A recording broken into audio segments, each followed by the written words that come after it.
Welcome back to WNBA Weekly, presented by CarMax. I'm Liv Clements, and we are back with the WNBA queen, Renee Montogomery. I know that's right. So I want to go ahead. I need the Renee rundown on the Olympics. You saw with track and field, 4x1 relay comes out with gold. All black women to do. You have TT Terry, you had Richardson, you had Gabby Thomas. Yeah. All of them were involved. How big is that for fans to watch and just as an athlete to see that? Yeah, man, let's get into it. So track is my favorite Olympic sport. So track and field, anything sprints, 100, 200, 4x1, 4x2. Shouts to the women for holding it down because I was pulling for the fellas.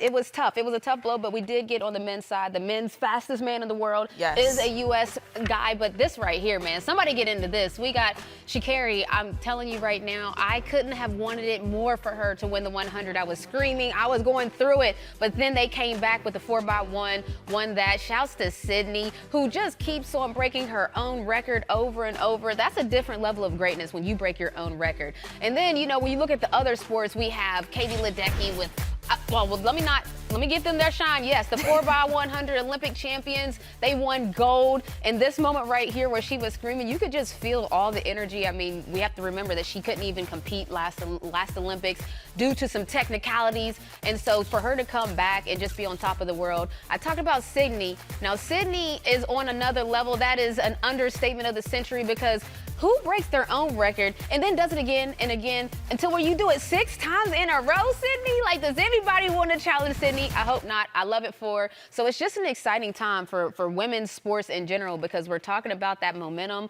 We say it for the WNBA, but when you look around, it's happening in all sports. I mean, it's all around, and that's what you love to see, right? You love to see black women doing their thing. We love to see just everyone doing it. And going from running to swimming, Katie Ledecky now is just doing it for everyone at this point, and she has now done her 4th consecutive 800-meter freestyle. And can you just explain for the viewers watching, how hard is it actually to get an Olympic medal, let alone now you've won your 4th consecutive to keep getting them like that? Yeah, I mean, like I talked about the WNBA being the top 2%. So anytime you make it from high school to college, the top 2% make it there. Then when you go from college to the pro, the top 2% make it there. Well, then when you go from pro to the Olympians, that's another top 2%. Katie Ledecky is, they say, in 1 of 1 again. Spoiler alert, she's like 1 of none. Nobody is competing with her right now. She's the most decorated U.S. female Olympian. And it's not just being decorated, it's sometimes she's a half of what is it called? A pull away. Like, it's like we don't even see the competition that's competing against her. So she's one of them ones that is giving Michael Phelps in a sense of dominance. And it's so good that you say that because also it's a sense of like, yes, we can do that. And we're doing the thing. Definitely. And we go into USA Gymnastics, which is my favorite to watch. And you have the GOAT, Simone Biles, went out there and just did her thing. But now leaving Paris, one of the gymnastics, we have a little thing where she's trying to get her medal back, Jordan Childs. Oh, yeah, yeah. So they're going through that. What can you speak on like that as an athlete trying to go through that after such a high in Paris getting that medal? Yeah, it's tough. I mean, for Jordan, I think the way she carried herself, just class act. Like, even the way that Jordan and Simone did that pose on the podium where they showed love to their opponent.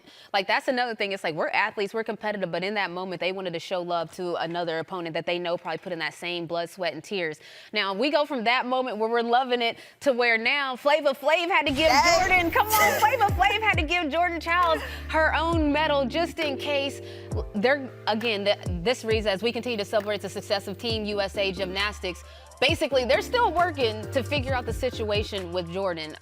I just think that these are the technicalities. If I was Jordan, I would just still enjoy my success. I feel like I'm gonna let the litigations do what they do. I'm gonna let the people handle what they handle, and I'm gonna enjoy the fruits of my labor, which is that bronze medal that she has at home. So for me, I would just keep the main thing the main thing. I went out there, I did what I could, and whatever happens, happens. And regardless, now you got Flavor Flav giving you a chance. Flavor Flav, yeah, that was fire. I'm telling you, that medal is like, Flavor, you got any of them other ones over there for Fan Olympics? I was one of the hardest cheers. I watched everything. Holla at me, Flav. We'll take one whenever he's ready. Yes, whenever you're ready. And I want to finish back on the court. Team USA women's basketball wins their 8th straight gold medal, but it wasn't game fans were expecting. They had us on the edge of their seats to the very last shot. Luck was with the red, white, and blue and the stripes and the stars, so they got it done.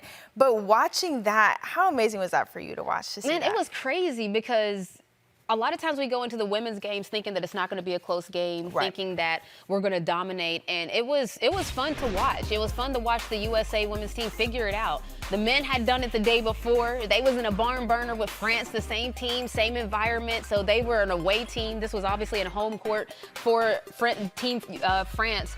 And I just love how we responded. You're not going to win every game as a blowout, but what do you do when somebody does compete against you? How do you stick together? How do you band together? How do you figure it out? Well, these players right here figured it out, and they got it done. Led by MVP of the tournament, Asia Wilson. Stewie made the all-tournament team as well, but if you look across there, I mean, there's 3 Las Vegas Aces players that did damage in Paris, which is why you can expect them to make a push for the WNBA champions when that time comes.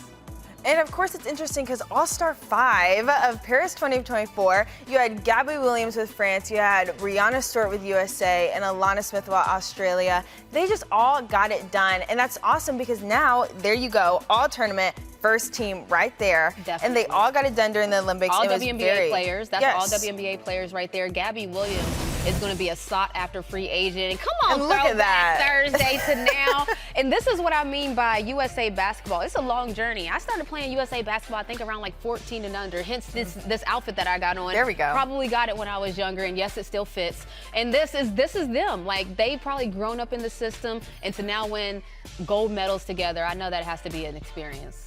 And it wasn't just a gold, they also got a bronze in that 3x3. Oh, yeah. There we go. They won bronze. And with your baby, Ryan Howard with the Atlanta Dream, watching that team, how impressive was that? They started off 0-3, but they made that comeback to go ahead and medal. Yeah, I think that's the thing. I mean, again, people know this, but Team USA teams put themselves together 2 weeks before the Olympics, practice a little bit, and then go just play hoops. That was tough. Clearly, we can see that 3x3 might take a little bit more energy and put a little bit more behind it. So for them to start out 0-3 and then to push through and get to the bronze medal, I think that's huge. And yes, shouts to Rod, baby. You bringing it in. Let me see that. Bring that medal. Actually, by the way, I want to see that. you might need to see a little photo op. Okay. Yes. I have to flex on it real quick. There we go. And of course, now that is what that is with a gold and a bronze and some cute polo fits. And now I know you rocking the throwback. You know what I'm saying? There we go. Circa 2000 something. Yes, and now going into and there we go. Look, go ahead. There we go. Give us in the fits. They got the polo on. Can you go ahead and rate that? Can we give you a scale of 1 to 10? 10 being I need it in my closet right now, and oh, you know, 10 being I need it in my closet. I'm gonna give it a 5. I don't know. Okay. I think that we can do better. I'm just saying we can do better. This is cool, but Ralph Lauren might not be the wave of where we are going with our tunnel walks. This feels very sophisticated. This feels maybe very a little more fun. Yeah, I mean, I saw other people and they had designers designing their fits. Right. They stepped out like it was a runway. I think we might need to start stepping out. You know, blue jeans is cool and all. Shouts to Beyonce, Cowboy Carter, but we might have to step out a little bit more. Well, we have to give yours a 10 out of 10. Okay. We give yours there we go. The WNBA now, though, is back in full swing. Mercury and Sky will play tonight, and we are ready for the action. As always, Renee Montgomery, Liv Clements. Thanks for watching. Let's go, Liv!